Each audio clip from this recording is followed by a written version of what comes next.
Kashmir news के साथ मैं हूं मुनज़्ज़ा शाह। सबसे पहले इस वक्त की बड़ी खबर जो कि शुमाली कश्मीर के कुपवाड़ा से सामने आ रही है। शुमाली कश्मीर के कुपवाड़ा से ये बड़ी खबर है। पाकिस्तान ने सरहद पर एक बार फिर नापाक हरकत की है। जमागुंड सेक्टर में लाइन ऑफ कंट्रोल पर दरअंदाजी की कोशिश की गई। मुश्तरका फोर्सेस ने दरअंदाजी की कोशिश को नाकाम बना दिया है। मजीद तफसीलात का भी इंतजार है। कुपवाड़ा से आपको ये बड़ी खबर बता रहे हैं। पाकिस्तान ने सरहद पर एक बार फिर नापाक हरकत की है। जमागुंड सेक्टर में लाइन ऑफ कंट्रोल पर दरअंदाजी की कोशिश की गई है, जिसको मुश्तरका फोर्सेस ने नाकाम बना दिया है। इस हवाले से मजीद तफसीलात का भी इंतजार है। पुलिस जराये के हवाले से खबर आपको बता रहे हैं। कुपवाड़ा में पाकिस्तान ने दरअंदाजी की कोशिश की, जिसको मुश्तरका तौर पर फोर्सेस ने नाकाम बना दिया। तो लगातार पाकिस्तान की तरफ से दरअंदाजी की कोशिशें की जाती हैं, लेकिन फोर्सेस के हमारे साथ यहिया सुल्तान इस वक्त हमारे साथ जुड़ चुके हैं। यहिया, इस हवाले से जानकारी दें। जी मुनज़्ज़ा, अभी तफसीलात के मुताबिक जो कुपवाड़ा जिले का जो लाइन ऑफ कंट्रोल वाला केरिन सेक्टर है, वहीं जुम्मगढ़ के मुकाम पर जो है दरअंदाजी का एक वाकया पेश आया है। तो वहां पर फौज और पुलिस फोर्सेज ने उससे फौरी तौर जो है अभी तक जो इतलात है नाकाम बना दिया है। इससे पहले भी जो मस्जिद सेक्टर में जो दरअंदाजी का वाकया हुआ था, वहां 5 मिलिटेंट मारे गए। तो इसी तरह लाइन ऑफ कंट्रोल वाले जो इलाका है, जो कुपवाड़ा जिला है, इसकी सरहदें जो है पाक से मिलती हैं। तो लगातार इस तरह की कोशिशें की जाती है कि इस बार दरअंदाजी की जाए, लेकिन सरहद पे जो फौज तैनात है वो दिन रात जो है इस चीज पर नजर बनाए रखे हैं कि दरअंदाजी के हर वाकये को जो है नाकाम बनाया जाए। तो अभी भी तक जो तफसीलात हमें मिली है, पुलिस जराये के एक टॉप ऑफिसर ने कंफर्म भी किया है कि ऑपरेशन शुरू हुआ है। वक्फे वक्फे से वहां पर फायरिंग का तबादला भी जारी है, यानी कि लाइन ऑफ कंट्रोल पर जो है जुम्मगढ़ के मुकाम पर जो है दरअंदाजी का वाकया पेश आया। अभी शाम के टाइम वाकया पेश आया है। तो फौरी तौर पर इस वक्त पूरे इलाके को फिलहाल फौज और पुलिस ने मुहासरे में ले रखा है और तलाशी कार्रवाई भी जारी है और वक्फे वक्फे से जो तफसीलात हैं कि फायरिंग का तबादला भी जारी है। मुनज़्ज़ा, इससे पहले जो एक रोज कबल जो यहाँ पर जनरल ऑफिसर मेजर जनरल अफसर कमांडिंग गिरीश कालिया ने तफसीलात भी फराहम की थी कि पिछले कई महीनों से जो है 1-2 महीने में अभी तक जो है 27 टेररिस्ट जो ये जो मिलिटेंट जो मारे गए हैं। कुल मिलाकर अभी तक 10 दरअंदाजी के वाकयात जो है अभी तक रोनमा हो गए और कल से 2 और वाकये जो है इसमें पेश आए। तो लगातार जब से यानी कि बर्फ गिरने से पहले ही जो है पाक की कोशिश रहती है कि इस बार जो है दरअंदाज भेजे जाए ताकि वो तकरीबी कार्रवाइयां अंजाम दे सके, लेकिन सरहद पे जो फौज मुत्तहिद बैठी है वो चौकन्ना रहती है। हर एक तरह की गतिविधियों पर जो है उनकी नजर है। तो इसी तरह से तमाम जो दरअंदाजी के वाकयात होते हैं वो नाकाम हो जाते हैं। उस पर जो है आज गहरी नजर रहती है। लेकिन यहाँ से जब भी हम फौज और पुलिस से बात करते हैं, वो कह रहे हैं कि जब मौसम में कई बदलाव आ जाता है तो इस तरह के वाकयात जो है वो कोशिशें की जाती हैं इस पार धकेलने की, इस पार दरअंदाजों को भेजने की। और अभी तक जो अगर इस वक्त जी बात करेंगे जुम्मगढ़ एरिया में वक्फे वक्फे से फायरिंग का तबादला है। मजीद तफसीलात के लिए पुलिस ने भी कहा है कि फिलहाल इंतजार करें। बिल्कुल, यहिया, मजीद तफसीलात का भी इंतजार है। आप इस खबर पर नजर बनाए रखें। आपसे फिर से राब्ता जोड़ेंगे, लेकिन फिलहाल के लिए आपका बेहद शुक्रिया। आगे बढ़ते हैं। ईदगाह श्रीनगर में आज दहशतगर्दों ने एक पुलिस अफसर पर हमला करके उसे जख्मी कर दिया। दहशतगर्दों ने इंस्पेक्टर मसरूर अहमद पर हमला करके उसे जख्मी कर दिया है। जख्मी को फौरी तौर पर अस्पताल मुंतकिल किया गया। इब्तदाई जांच के मुताबिक इस हमले के लिए पिस्तौल का इस्तेमाल किया गया था। इस वाकये के बाद सिक्योरिटी फोर्सेज ने इलाके का मुहासरा करके तलाशी कार्रवाई अंजाम दी। बताया जा रहा है कि हमले के वक्त मसरूर क्रिकेट खेल रहा था। वो इसी इलाके का रहने वाला है। दहशतगर्द तंजीम TRF ने इस हमले की जिम्मेदारी कबूल कर ली है। नामालूम बंदूक बरदारों ने श्रीनगर के ईदगाह इलाके में SHO मसरूर जो यहाँ पे निहत्ते थे और आज क्रिकेट खेलने आए थे और इसी एरिया के रहने वाले हैं, उन पर क्लोज रेंज से पिस्टल से फायर किया है। इस वक्त मसरूर अहमद जो SHO हैं वो इस वक्त सोरा हॉस्पिटल में एडमिट है। अब यहाँ पे यही सवाल खड़ा होता है कि एक तरफ से अगर एडमिनिस्ट्रेशन दावे कर रही है कि कश्मीर में हालात बिल्कुल ठीक हैं, तो फिर इस तरीके के जो हादसे हैं वो क्या बयां करते हैं, आने वाले वक्त में ही पता लगेगा। न्यूज़ 18 के लिए आफाक शाह के साथ ईदगाह से मैं सरोज कफील। लेफ्टिनेंट गवर्नर मनोज सिन्हा ने सिडको इंडस्ट्रियल स्टेट लासीपुरा पुलवामा में 12 कोल्ड स्टोर्स का इफ्तिताह किया। सिन्हा ने इंडस्ट्रियल ग्रोथ सेंटर लासीपुरा में कोल्ड स्टोरों का इफ्तिताह करने के बाद सनतकारों से खिताब करते हुए कहा कि जम्मू कश्मीर निजी सनतकारों की मनपसंद जगह बन गई है। उन्होंने कहा कि मेवा सनत को फरोग देने के लिए CA स्टोरों का कयाम बेहतरीन कदम साबित हो रहा है। कश्मीर में इस वक्त तक 2000 मैट्रिक टन कोल्ड स्टोर सहूलियात मयसर हुई हैं। अभी मजीद भी दरकार है और इस मौके पर सिडको और CPWD के माबैन MOU पर दस्तखत हुए। सिन्हा के हमरा कमिश्नर इंडस्ट्रीज और ADGP के अलावा DC पुलवामा भी मौजूद थे।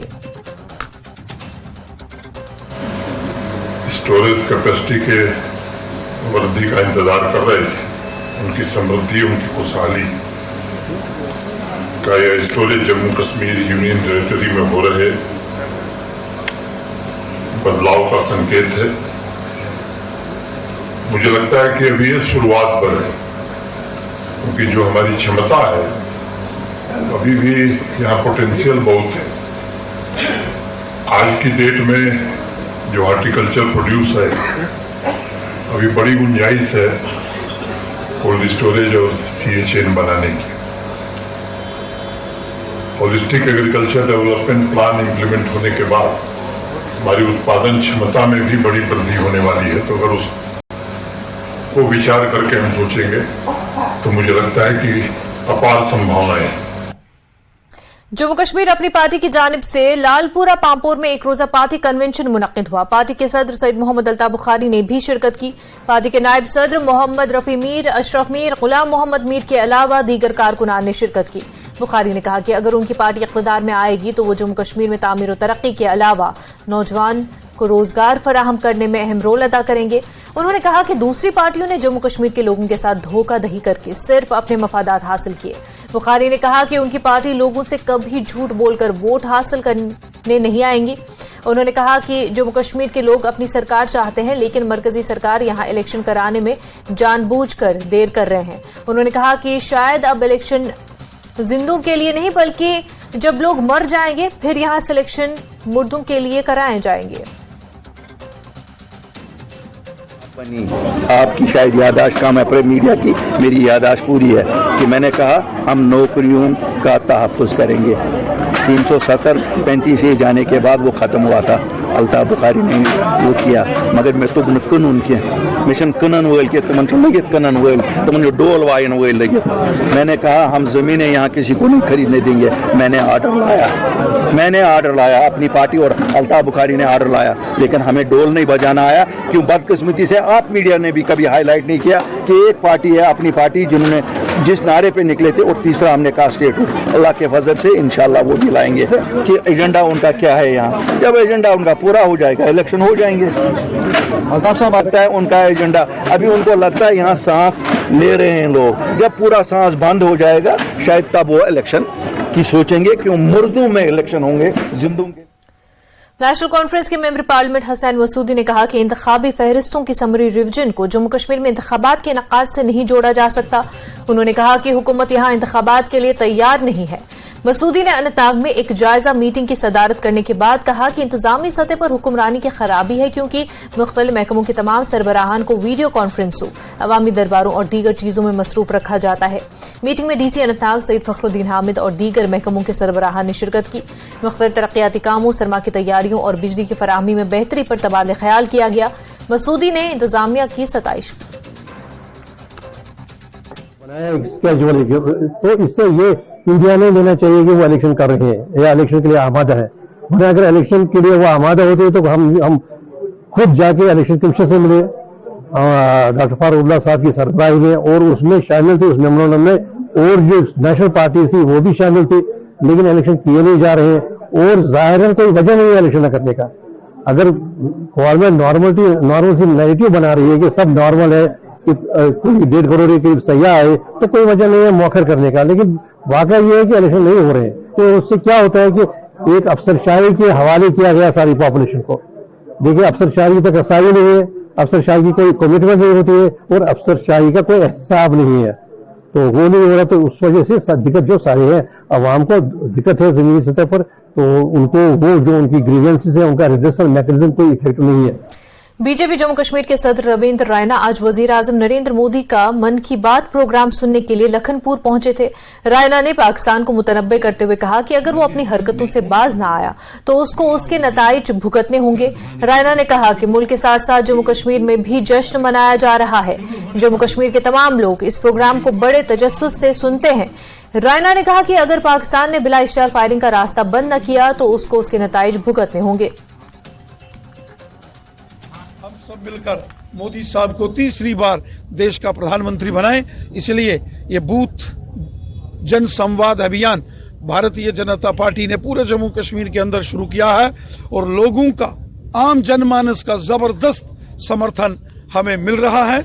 आज भी यहाँ लखनपुर के अंदर भारतीय जनता पार्टी के बूथ जो संवाद अभियान है इसमें भी बड़ी तादाद में जनमानस आया है और इसके बाद हमारा प्रवास जो है बनी, बिलावर, बसोली के पहाड़ी पर्वतीय क्षेत्रों में है और वहां भी हर मंडल के पंचायत स्तर पर और शहर की वार्डों में इन कार्यक्रमों को हमने आयोजित किया है।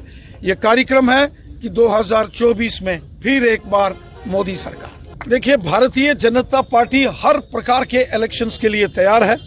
पार्लियामेंट का इलेक्शन हो, असेंबली का इलेक्शन हो, शहरी इलेक्शन हो या पंचायत के इलेक्शन हो। अब इलेक्शन का फैसला इलेक्शन कमीशन ने करना है।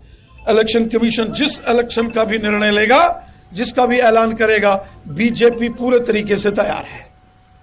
जम्मू कश्मीर आम आदमी पार्टी के एक वफ्द ने अरनिया और सुचेतगढ़ इलाके के गांव ब्लेचक का दौरा किया और हाल ही में पाकिस्तान की तरफ से की गई गोलाबारी से होने वाले नुकसान का जायजा भी लिया।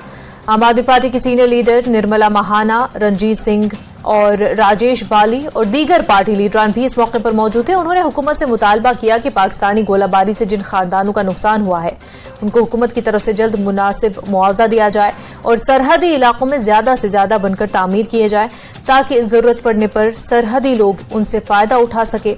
उन्होंने सरहदी इलाकों में 24 घंटे सेहत की सहूलियत फराहम करने का मुतालबा किया है।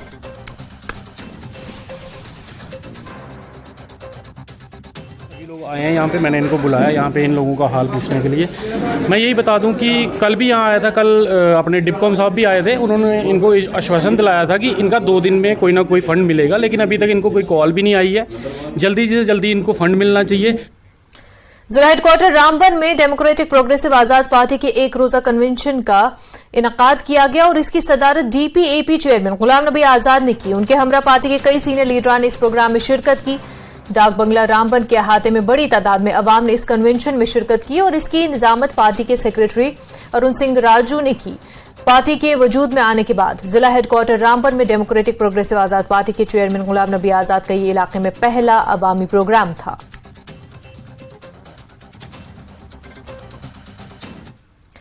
पीपल्स डेमोक्रेटिक पार्टी के सदर महबूब मुफ्ती ने एक ट्वीट में कहा कि चूंकि दुनिया भर के लोग फिलिस्तीन में मौत और तबाही के चक्कर में गमजदा हैं, ऐसे में सऊदी अरब की मुकद्दस सरजमीन में शकीरा कॉन्सर्ट की तकरीब का मुशाहिदा करना मायूस कुन है।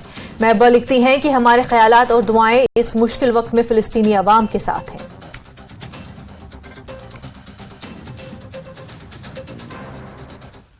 दिल्ली में कम्युनिस्ट पार्टी ऑफ इंडिया की सेंट्रल कमेटी की जानिब से फिलिस्तीन की हिमायत और इसराइल के खिलाफ एक एहतजाजी मुजाहरा किया गया।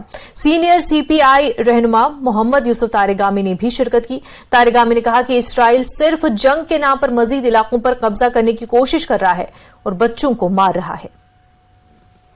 फलस्तीन और इजराइल के बीच जिस तरीके से जंग चल रही है, हमास और इजराइल आपस में लड़ रहे हैं और मुद्दा जो है अब ये हिंदुस्तान में भी गूंज रहा है। आज दिल्ली में एक बड़ा प्रोटेस्ट हुआ है सीपीआई की तरफ से। यूसुफ तारिगामी जो सीनियर लीडर हैं सीपीआई के, हमारे साथ मौजूद हैं। ये पूरा आप लोग सवाल उठा रहे हैं, हालांकि सरकार ने जो कुछ किया अपने हितों को देखते हुए किया। नहीं, सरकार ने जो कुछ किया, हमारा तो यही है मानना कि उन्होंने हमारे मुल्क की जो ट्रेडिशंस हैं, फ्रीडम स्ट्रगल से लेकर आज तक दुनिया के मसाइल के बारे में, दुनिया के प्रॉब्लम्स के बारे में उससे अलग हो रही है। जो उनका आज का रवैया है वो रवैया हिंदुस्तानियों का नहीं रहा है, न फ्रीडम स्ट्रगल के दौरान न उसके बाद आज तक आज़ादी के इतने बड़े उर्से में। क्या है वो रवैया हमारा? आप यूएनओ की तरफ जाइए, यूएनओ ने खुद रेजोल्यूशन पास किए हैं। सिक्योरिटी काउंसिल ने, जिसमें सारे मेंबरान हैं, उन्होंने 2 नेशन स्टेट का एक खाका पेश किया, जिसमें इसराइल का अलग और फलस्तीन का अलग। आज तक कितने साल हुए उस रेजोल्यूशन को, और इसके साथ ही कितने और रेजोल्यूशन अडॉप्ट हुए। यूएनओ में ह्यूमैनिटेरियन एड देने के बारे में, फलस्तीनी राइट्स को प्रोटेक्ट करने के बारे में, उनकी जो इवेक्शन हो रही है, उनकी जमीनों पर जो कब्जा हो रहा है, उसके खिलाफ आज तक वो रिकॉर्ड हमारी सरकार बोलती क्यों? ये लेकिन वहां पर जिस तरीके से जंग चल रही है उसमें लोगों की मौत हो रही है। वही हम कहते हैं कि जिस तरीके से जंग चल रही है, जिन बच्चों ने अभी जन्म नहीं लिया, नहीं माँ के पेट में हैं, उन पर बमबारी हो, इसको आप जंग कहेंगे? आप जंग कहेंगे? जो अभी अल जजीरा का एक रिपोर्टर था, उसके फैमिली, ग्रैंड चिल्ड्रन, वो भी मारे गए। अरे इसको आप जंग कहेंगे? अभी आप इसको आप जंग कहेंगे कि अस्पतालों पर बमबारी हो और वहां ऑक्सीजन नहीं बीमारों के लिए, वहां गैस नहीं, कम्युनिकेशन नहीं है, जो आपकी कम्युनिटी, जर्नलिस्ट कम्युनिटी वहां काम कर रही है जान जोखिम में डालकर। कैमरामैन अपू पाठक के साथ खुर्रम शहजाद, न्यूज 18 दिल्ली। एसएसपी जम्मू ने जम्मू में न्यूज 18 से खसूसी गुफ्तगू करते हुए कहा कि अपनी ड्यूटी ज्वाइन करने के फौरन बाद ही उन्होंने मुतल्लिका थाने के तमाम एसएचओज और एसडीपीओज को हिदायत दी कि वो चोरों, चेन छीनने वालों और मंशियात फैलाने वालों के खिलाफ अपना शिकंजा सख्त करें। उन्होंने जम्मू में जराइम को बढ़ने में बैन रियासती गिरोहों के मुलविस होने को मुस्तरद नहीं किया। उन्होंने यकीन दिलाया कि खसूसी टीमें तश्कील दी गई हैं और कई अहम लीड्स भी हासिल किए गए हैं। हमारे साथ मौजूद हैं। सर, आपने जैसे ही अभी आप हाल ही में अपना पदभार संभाला, उसके बाद आपने मीटिंग की सभी एसएचओ के साथ, सभी लोग, क्या हिदायत दी गई आपकी तरफ से? जो मेन जो है हमारा आने वाले टाइम में क्या एजेंडा पॉइंट्स रहेंगे, उनके ऊपर हमने डिटेल्ड डिस्कशन ली। प्राइमरली हमारा ये है कि जो क्राइम रेट है उसको कम किया जाए, और जो ऑलरेडी केसेस हमारे रजिस्टर हुए हैं उसमें अक्यूज्ड पर्सन को अरेस्ट करके और क्वालिटी इन्वेस्टिगेशन करके, ताकि हम कन्विक्शन इंश्योर कर सकें। हमारा टॉप प्रायोरिटी में रहेगा एनडीपीएस केसेस, नारकोटिक्स स्मगलिंग जो है उसके ऊपर कर्व करने के लिए। जब आप एसपी नॉर्थ थे तभी आपने सीसीटीवी लगाने पे काफी बल दिया था, और उसकी वजह से कई जो ऐसी घटनाएं थी जिसमें थेफ्ट की घटनाएं या चेन स्नैचिंग की, वो काफी काबू पाया गया था। अभी इस पे क्या फोकस रहेगा, और चेन स्नैचिंग और ये थेफ्ट जो है कितना बड़ा चैलेंज है? नारकोटिक्स स्मगलिंग के बाद जो है जो बर्गलरीज थेफ्ट, चाहे वो एमबी थेफ्ट है, जो अदर थेफ्ट है, इसके साथ ही चेन स्नैचिंग जो हमारा सेकंड जो है प्रायोरिटी एरिया रहेगा। हमने इसमें ये डिटेल्ड डायरेक्शंस दी हैं कि जो हॉट स्पॉट्स हैं यहाँ पे पास 10 साल का डाटा देख के कि यहाँ का कौन से एरिया है यहाँ पे थेफ्ट के लिए वनरेबल है और बार बार थेफ्ट के इंसिडेंट्स हुए हैं, चेन स्नैचिंग के इंसिडेंट हुए हैं, उनको हमने जल्दी ही मैप करके, और वहाँ पे जो जैसा आपने कहा कि सीसीटीवी कैमरास जो है हमारा जम्मू एंड कश्मीर पुलिस के थ्रू भी लग रहे हैं, और जो हमारी पुलिस पब्लिक मीटिंग्स रहती हैं, थाना दिवस रहता है, वहाँ पे जो मौजूद लोग आए होते हैं उनके थ्रू भी हम उनको रिक्वेस्ट करते हैं कि जो कमर्शियल एस्टेब्लिशमेंट्स हैं उनमें भी सीसीटीवी कैमराज लगाएं। हाल ही में ट्रेंड देखने में आया है, इंटरस्टेट गैंग यहाँ एक्टिव हो गए हैं। अभी हाल ही में जब एक प्रेस कॉन्फ्रेंस की गई थी पुलिस की तरफ से, तो उसमें भी कुछ ऐसे बर्गलर्स थे जो यूपी बिहार से थे, तो उस पैटर्न पे भी, उस थ्योरी पे भी काम किया जाए। जो मेरे प्रेडिसेसर थे उन्होंने रिसेंटली प्रेस कॉन्फ्रेंस की थी, उसमें जो कुछ लोग जो हैं दूसरी स्टेट्स के भी इसमें मुलव्वस पाए गए। हमने टीम्स जो थी अपनी पुलिस की बाहर दूसरे राज्यों में भी भेजी थी फॉर फर्दर इन्वेस्टिगेशन और रिकवरी के लिए। तो इस एस्पेक्ट को भी हम देख रहे हैं, जो इंटरस्टेट गैंग है, जो दूसरे राज्यों में जो चोरियां हो रही हैं उसमें क्या यहाँ पे जो स्नैचिंग हो या चोरियां हो उसमें कुछ सिमिलैरिटीज़ है, और उसमें भी हम काम कर रहे हैं। We are constantly in touch with जो दूसरे राज्य हैं कि वहाँ पे जो वारदात हो रही हैं क्या कोई सिमिलैरिटीज़, कोई पैटर्न उभर के आता है। तो मैं आपको जो आशा दिलाता हूँ कि जो चोरियाँ और ये जो स्नैचिंग के इंसिडेंट्स हैं ये कम हो जाएंगे, और धीरे धीरे हम इनको ख़त्म कर देंगे। जो इसमें लोग मुलव्वस हैं उनको हम जल्दी ही अरेस्ट करके और जो है जुडिशियल कस्टडी में भेजें। बुलेटिन में खबरें और भी बाकी हैं, लेकिन उससे पहले एक छोटा सा ब्रेक।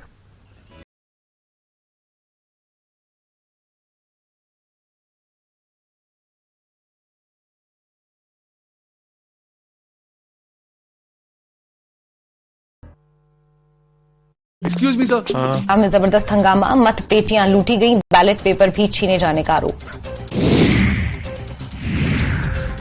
मऊ के कटरा मैदान में भारत मिलाप हुआ संपन्न, सांप्रदायिक सौहार्द का दिखा अनोखा संगम। फर्रुखाबाद के कई गांव में जल जीवन मिशन के लिए तोड़ी गई रोड को नहीं बना रहा ठेकेदार, लोग दुर्घटना का हो रहे शिकार। फर्रुखाबाद में कौमी एकता की सबसे बड़ी मिसाल, कमालगंज में मनाया जाने वाला उर्स और भारत मिलाप का हुआ आयोजन। देवरिया में मामूली विवाद में एक छात्र की दूसरे छात्र ने चाकू गोदकर हत्या की, आरोपी को पुलिस ने गिरफ्तार किया। बरेली में गौ तस्करों से पुलिस की मुठभेड़, एक तस्कर के पैर में लगी गोली, घायल तस्कर को गिरफ्तार कर अस्पताल भेजा गया। संबल में छात्र का अपहरण कर गैंगरेप, अपहरणकर्ताओं के चंगुल से छूटकर थाने पहुंची छात्रा, 7 लोगों के खिलाफ मुकदमा दर्ज। फिरोजाबाद में कोर्ट से तारीख करके लौट रही महिला पर फेंका तेजाब, महिला ने पति और उसके दोस्त पर तेजाब फेंकने का लगाया आरोप। बहराइच में 2 अज्ञात बदमाशों ने एक प्राइवेट अस्पताल के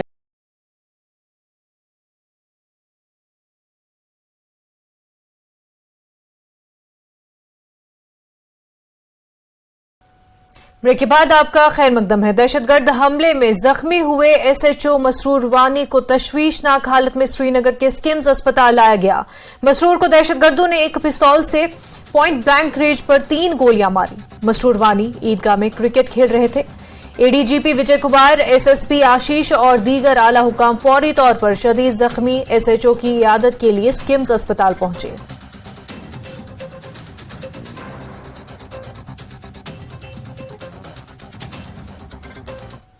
जम्मू कश्मीर के स्किल डेवलपमेंट डिपार्टमेंट ने श्रीनगर के कन्वेंशन सेंटर में कौशल दीक्षांत समारोह का कॉन्वोकेशन मुनक्किद किया और लेफ्टिनेंट गवर्नर मनोज सिन्हा के जरिए 60 से ज्यादा तलबा को नवाजा गया।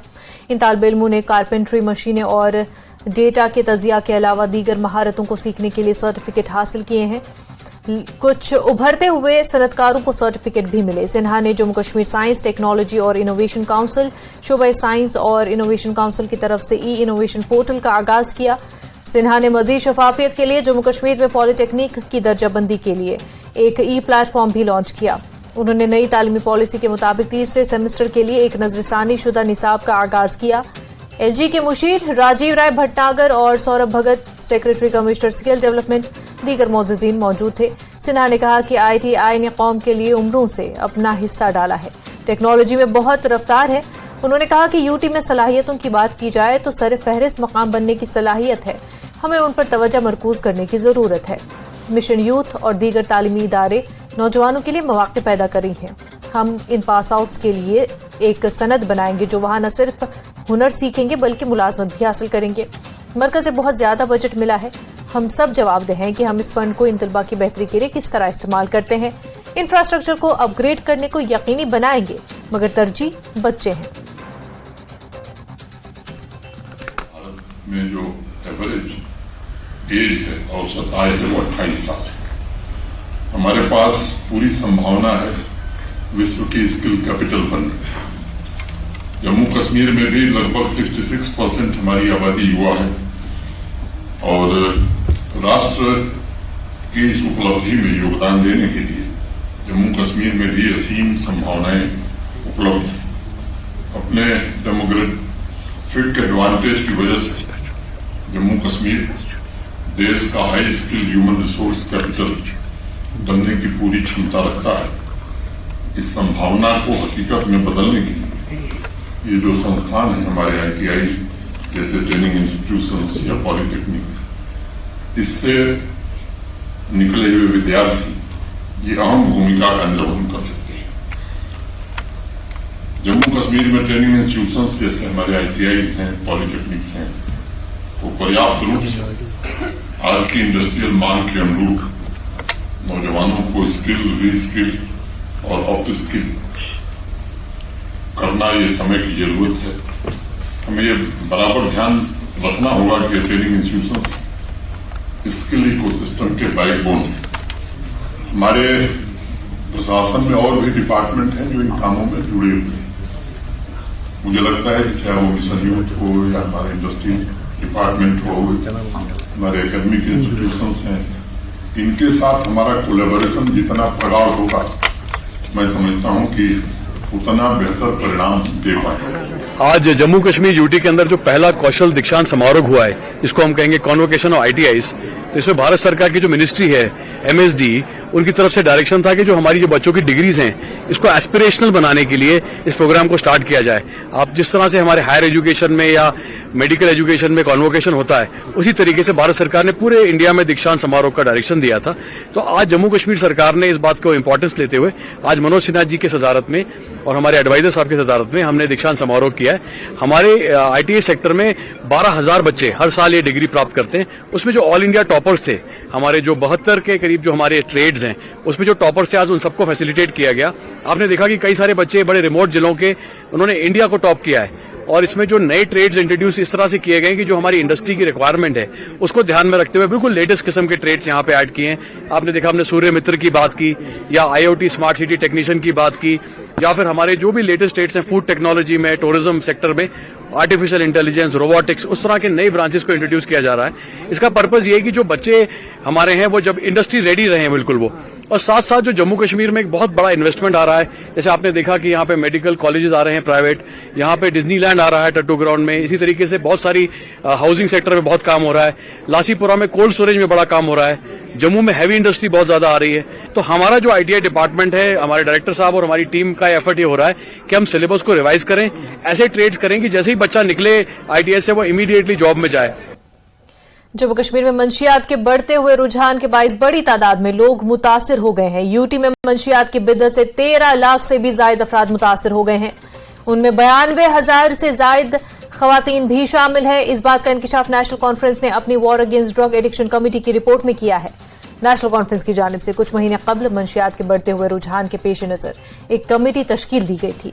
इसको तहकीक के बाद अपनी रिपोर्ट पेश करनी थी। पार्टी के senior leader doctor Bashir Ahmad Veeri ने रिपोर्ट को तैयार किया और इसे कमेटी के चेयरमैन अब्दुल रहीम राथर को पेश किया गया।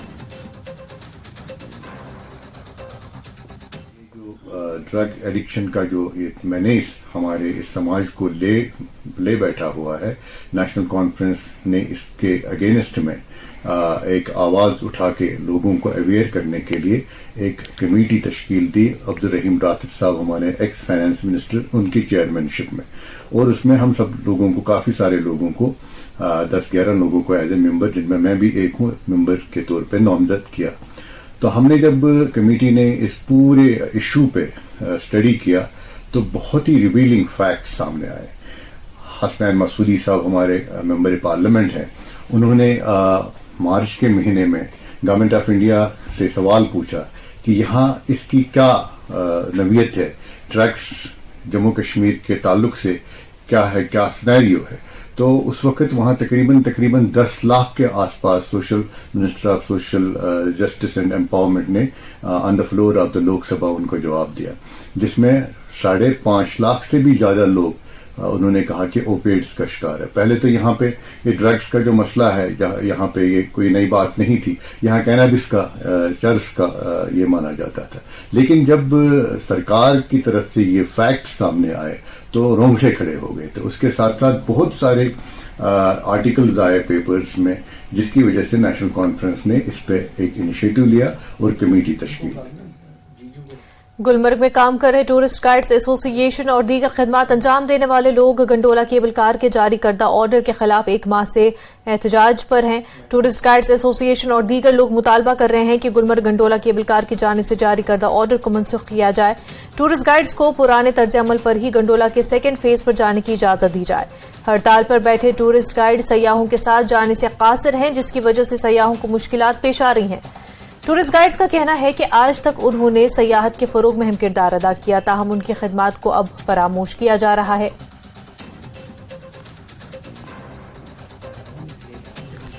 गंडोला ने जो ऑर्डर इजरा किया था 1 महीने पहले तकरीबन, तो उस ऑर्डर के हवाले से आज तक जो हमने अभी तक वेट किया, पीसफुल प्रोटेस्ट पे बैठे हैं, तो अभी तक उसका कोई सोल्यूशन हमारे पास नहीं आया, ना कोई ऑप्शन हमारे पास आया है।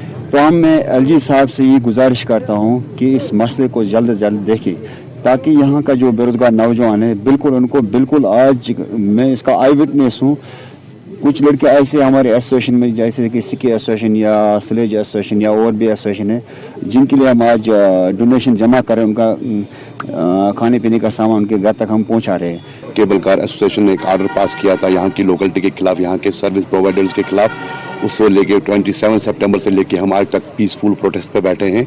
जैसे आपने भी देखा है, सब लोग देख रहे हैं, हम पीसफुल प्रोटेस्ट पे हैं। हमारी डिमांड तब भी यही थी, अब भी यही है कि इस जो ऑर्डर आपने किया है इसको रिकॉल किया जाए, रिवोक किया जाए। एक बार देखा जाए कि इसमें कितने सर्विस प्रोवाइडर इफेक्ट हो रहे हैं।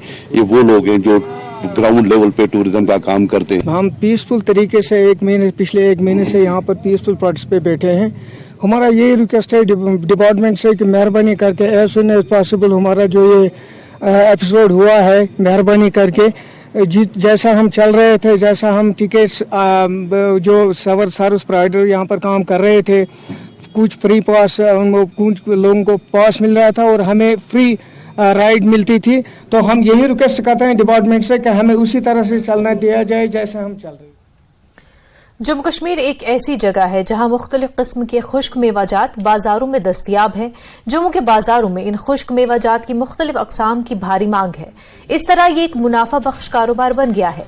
जम्मू एक सबसे बड़ी होलसेल मार्केट बनी हुई है, जिससे इस कारोबार को इक्तिसादी तरक्की हासिल करने के लिए दूसरे कोनों तक पहुंचने में मदद मिलती है। इन खुश्क मेवाजात की मांग इस वक्त देखी जाती है जब मुल्क के मुख्तलिफ कोनों से आने वाले सयाह उनकी बकसरत खरीदारी करते हैं। मयारी खुश्क मेवाजात की दस्तियाबी इन सयाहों को अपनी तरफ मुतवज्जा करती है, जिसकी वजह से मार्केट में नुमाया इजाफा हुआ है।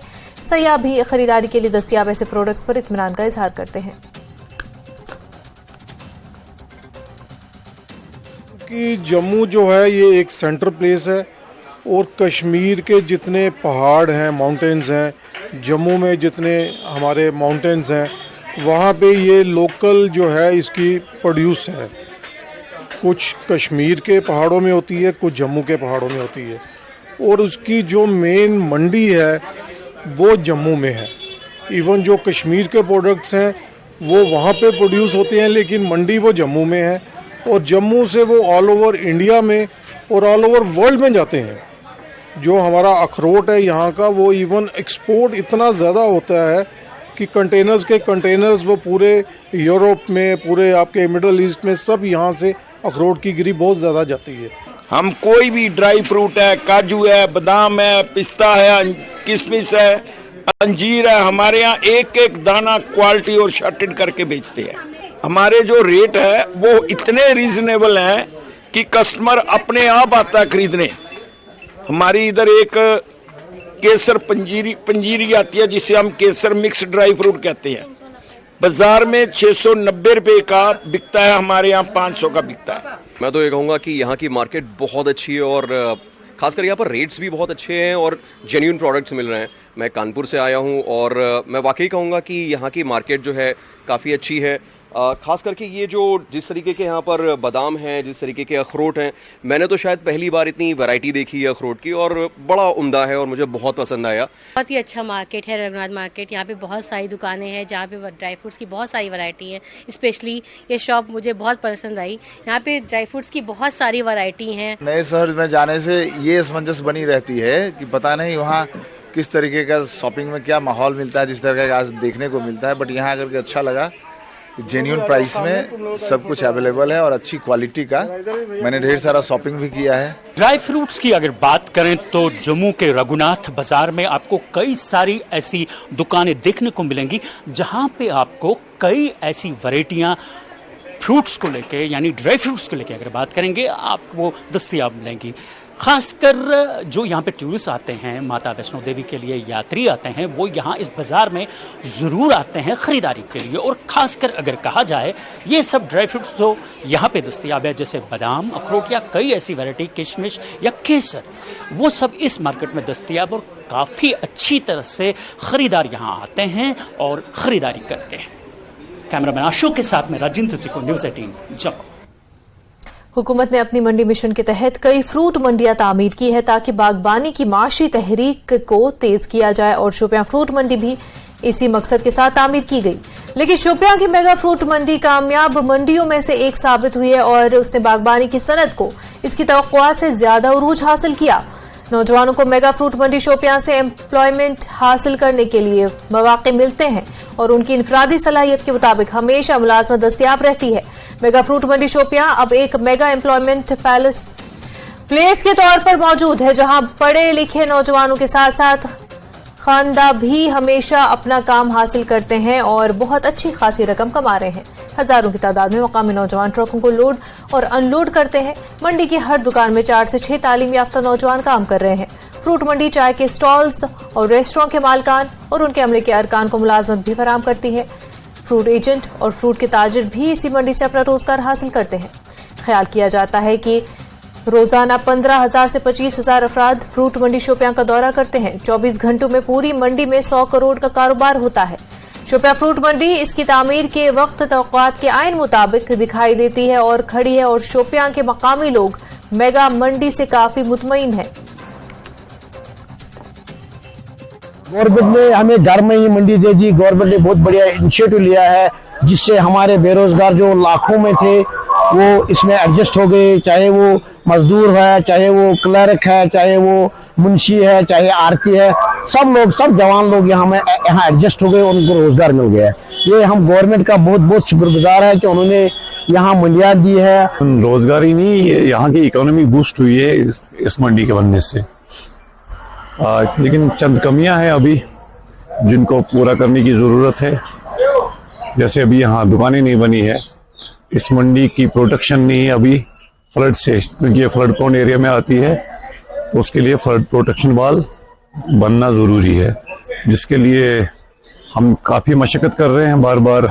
अब मैंने अपना बिजनेस यहाँ पे स्टार्ट किया है, तो इसमें तवक्को करता हूँ कि मुझे यहाँ पे रोजगार अच्छे से चलेगा। ये जो यहाँ पे मेरे लड़के हैं ये भी काम कर रहे हैं, तो इनको भी रोजगार मिलेगा। तो यहाँ पे शुपिया में जो एशिया की सबसे बड़ी मंडी है, तीसरे नंबर पे आती है, जो गवर्नमेंट ने यहाँ पे स्टेप लिया है, बहुत अच्छा स्टेप लिया है, जिसकी वजह से यहाँ पे लोगों को रोजगार मिल रहा है। जैसे कि पटरी वाले यहाँ पे, या और भी कई मुनिसिपल यहाँ पे होटल वाले हैं या पटरी वाले हैं, और भी है जिनको रोजगार मिला है। अल्लाह की मेहरबानी है, पहले इसको डेवलपिंग हो रही थी, लेकिन उसी की वजह से यहाँ पर डेवलपिंग हो रही है, यहाँ पर रोजगार मिल रहा है। इंशाल्लाह ये मंडी जो है ये एशिया की पहली मंडी है। जितने इसमें डेवलपमेंट हो जाएगी उतना कामयाबी है। तो ये जो रेस्टोरेंट खोला हमने, ये मंडी में ये जो बाहर से लोग आते हैं इनका रोजगार चले, जो ये हमारा रोजगार चले, ताकि आके यहाँ पे इनकी अच्छी सर्विस कर सके हम। और इनके लिए हमने कावा, कश्मीरी कावा रखा है, और ये सब्जी वगैरह सब अवेलेबल है। कुछ साल पहले जब शुपियान की मेगा मंडी अमल में लाई गई थी, तब किसी ने ये सोचा भी न था कि यहाँ पे हजारों लोगों को रोजगार मिल पाएगा। चाहे वो लोडिंग का मामला हो, चाहे दुकानदार, होटलियर, यानी कि जो भी किसी शोबे से वाबस्ता है, यानी हर किसी को इस मंडी की वजह से रोजगार मैसर हुआ। जरूरत इस बात की है कि सरकार को चाहिए इस मंडी की तरफ और ज्यादा ध्यान दे, यानी कि यहाँ पे इलेक्ट्रिसिटी का इंतजाम अगर होता तो रात में भी ये मंडी चल पाती। इरशाद Malik, news 18 network, Shopian. Beacon की जानिब से बालतल से मुकद्दस अमरनाथ गुफा तक सड़क की तामीर शुरू कर दी है। ये सड़क 2 मील से शुरू होकर मुकद्दस अमरनाथ गुफा तक जाएगी। राब्ता सड़क हर साल मुकद्दस अमरनाथ गुफा तक पहुंचने वाले अकीदतमंदों के मुश्किल और पहाड़ी सफर को आसान बनाने में काफी अहमियत की हामिल साबित होगी।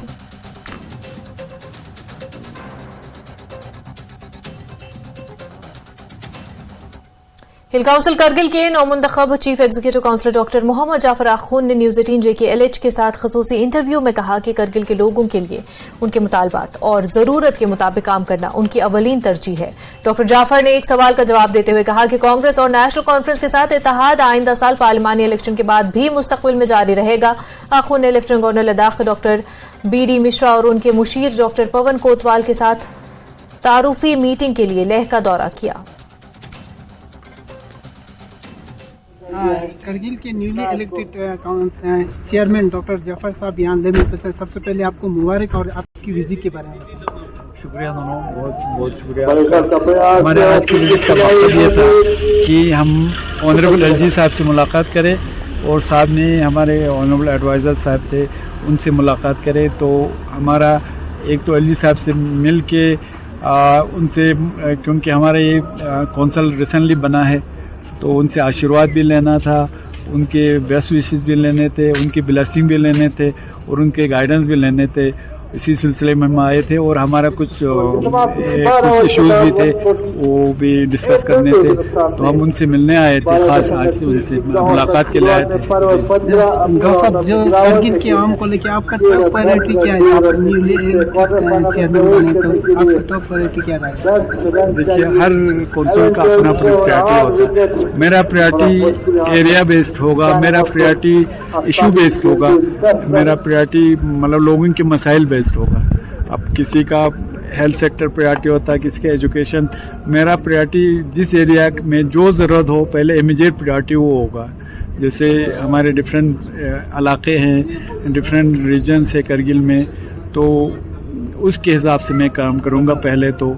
फिर मेरा प्रायोरिटी ये रहेगा कि हम कारगिल में बहुत सारे स्टार्टअप शुरू करने जा रहे हैं। एग्रीकल्चर सेक्टर हो, टूरिज़्म सेक्टर हो, या आपके हैंडलूम हो, हैंडीक्राफ्ट हो, या बाकी जो भी एलाइड उनके महकमे हो। हम चाहेंगे कि हमारे जो बेरोज़गार नौजवान बैठे हैं उनके लिए रोज़गार कैसे मुहैया करें। आप जानते हैं कारगिल के लिए सिर्फ गवर्नमेंट जॉब ही एक हमारे लिए एवेन्यूज़ बनता है, बाकी हमारे पास और एवेन्यूज़ है नहीं। तो हम चाहेंगे अपने बेरोज़गार जवानों को कैसे हम स्टार्टअप शुरू करके उनमें कैसे एब्जॉर्ब करें। थैंक यू डॉक्टर साहब and all the best to